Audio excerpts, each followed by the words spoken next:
Expanded infrastructure is this little button here, which you can press if the province has enough development, you have enough admin points, and are prepared to pay the governing capacity price. The button gives you a nice long list of buffs, as well as both an extra manufactory slot and a building slot. To be clear, this doesn't mean you can build, say, 2 production manufactories, but rather it lets you build, say, a production manufactory and a ramparts. Now, the reason I think this topic deserves a video and an in-depth discussion is because this feature, for lack of a better word, is one I personally really disliked upon its release, and in fact continued to dislike well when it was updated into EU4 as well as its update into its current form. However, having now played with it for a really long time, I've had to concede not just how it is a good feature, but also I actually really learned to just appreciate how well implemented it is. Looking back now, I have had to concede how wrong I was initially, and frankly just how well it works within EU4. Right, well, this was humbling, so let's go boost my ego back up with the usual stuff. A like and would be appreciated, and a subscription would be amazing. Trampoline is over there sitting at 22.8k subs, still well ahead in our race, so head on down below and subscribe so we can achieve our inevitable victory. But with that self-shitting out the way, let's talk expanded infrastructure. In classic YouTuber fashion though, I do want to introduce some history for this feature so we can conceptually make sense of how and why it was added. As such, we need to go back in time, and to understand the expanded infrastructure button in E4, we need to begin at the start. Chapter 1, the Neolithic Revolution. Just kidding, the Lemon Cake Fun History Facts channel is a separate project. Now we just need to pop back into the long-forgotten annals of E4 history, back before governing capacity was added. See, back then, each nation had a limit of how many states it could, well, state. And going over that limit was literally not possible. The game would just not let you state land, like the button was grayed out. Furthermore, having territories gave you ticking corruption, which if you were planning on having a lot of, say in a world conquest, you'd quickly run into issues. Fun times. This made Sunni a really nice religion for a world conquest back in those days, and you could use the religion interaction to buy down corruption or build up manually, as you would quickly reach a point where you'd be gaining corruption faster than you were rooting it out. But let's also remember the 90% autonomy limit was just not a thing in the game yet, so those corruption-causing territories would be running around without autonomy as well. Damn, 1.30 really was a major patch for E4. Emperor did break the game, but adding so much stuff that makes sense, and even quality of life things like expelling minorities no longer costing mana. Huh, someone tell Amberna. And the HRE Emperor always being allowed to join the HRE if he was elected. Neat. So, anyway, 1.30 adds governing capacity as a mechanic, and the way it works is quite simple. You get a number called GovCap. Provinces that are stated cost GovCap. Going over GovCap hurts, but not that much since this is before going over GovCap nuked your admin efficiency. That got changed later. Now, this GovCap is good for wide enjoyers, as they can now conquer without crippling corruption. And for tall enjoyers, well, they actually coped significantly back when this was added. Because back in the day, the administrative cost of governing, say, New York was about the same as governing York, as those both just took a state and didn't matter how much development was inside. Tall players, however, didn't change their habits too much. I mean, if you were playing something like the Netherlands, John Paradox giving you more governing capacity or max states didn't exactly mean that you were suddenly happy to invade Sweden. No, you just ended up sitting on the governing capacity that was just there. This did mean, however, with wide enjoyers actually using their governing capacity and tall enjoyers running on 10% rounding up, tall was being significantly underpowered as a playstyle compared to wide. And this is something that Paradox wanted to address, because Paradox is committed to maintaining a balanced experience.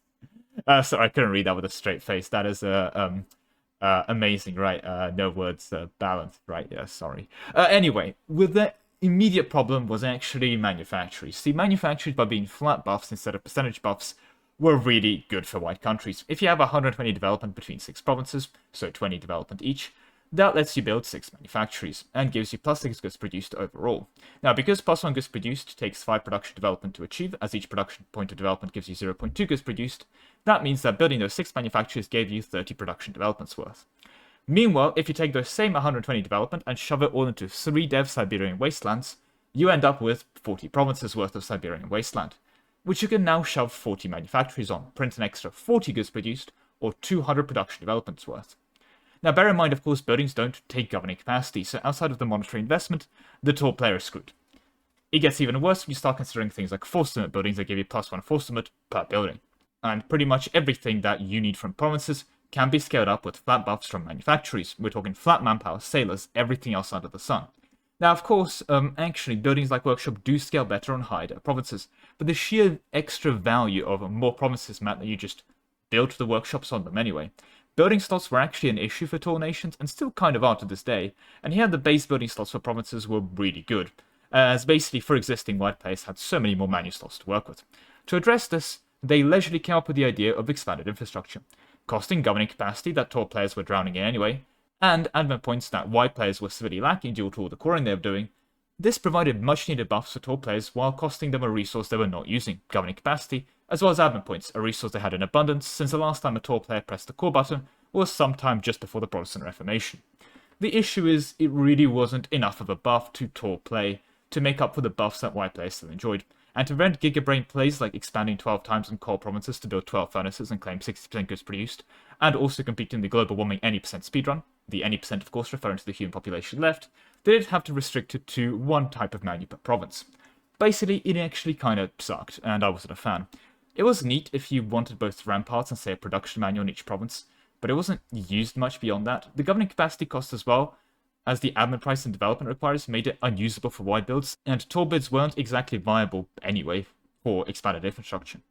EU4, however, got updated since 1.30, thankfully, with many features coming in that made dealing with governing capacity easier, ranging from buffs to courthouses and state houses that allowed for governing costs to be reduced significantly, to buffs to governing capacity from new mechanics like hegemons that give you extra percentage governing capacity, to even governing percent capacities from monuments. The expanded infrastructure button also got buffed, once, which was neat, but the second round of buffs let it enter the state it is today. And yeah, you click it mainly for the long list of insane buffs you pick up from this button press. The combination of governing capacity buffs for wide enjoyers meant that they actually also ended up with spare governing capacity to enjoy the button pressing, and the tall enjoyers could see their numbers go up even higher, which is basically the reason tall enjoyers enjoy life. Nothing wrong with that, to be clear. I also have like 50 videos dedicated to seeing number go up. So why is it so good? Well, the buffs are sustainable, but they're not very game-breaking. Sure, you can use it to get construction cost to a minimum, build a 20 ducat fort, but investing all that mana into one province to actually get to that point is frankly more expensive than the cost of it staying full price. It made dev breakpoints such as 15 and 30 stand out more, as this was the part where you could actually get your extra menu slots and buffs. Finally, by costing admin points, you still hindered wide players from using it as much as tall enjoyers. By making it increase both flat and percentage governing capacity, there was no way of choosing a 0% governing cost province. Even stacking minus 200% governing cost was all well and good, but eventually you would hit the high enough development expanded infrastructure costs where the percentage cost would overcome your modifier stacking. Now, did it balance tall versus wide? No, not at all, but a debate between tall versus wide, and frankly, the whole thing itself is a video essay for another day, well beyond the scope of this video. Another thing to bear in mind is that as a mechanic, it is perfect by being completely optional, to the extent that the new player will most likely miss its existence. After all, it's just a small little green button. But it provides amazing depth of gameplay by adding more decisions for players trying to optimize their runs. Furthermore, it's also added quite well. It's meant to be expandable an unlimited amount of times, meaning that in mods that build around insanely high development, such as Ambanar and his Dwarven Hold gameplay, you can just go ahead and do that. A province at 120 development can still be expanded again, and dev to 135 to be expanded even further. There are no hard limits of how many times you can press the button outside of your own governing capacity. So to be clear, this feature frankly fits very well into the nature of EU4, not without its own issues. Expanding infrastructure cost is a new modifier, relatively, and it's still uncapped, meaning it can be used to gain infinite admin points or for a short while also infinite development on countries such as Bohemia. But that is nitpicking, and not exactly something that needs to be fixed. Most of the things I just mentioned involve such insane steps and setup that a conventional world conquest is significantly easier, and even then the fix is just adding a line of code to the long list of modifiers, capping expand infrastructure cost at something like minus 90%. Expand infrastructure good. That is, however, all I have time for today. Thank you very much for watching, with a special thank you to my channel members supporting me, especially to Ark and Sir Lemon.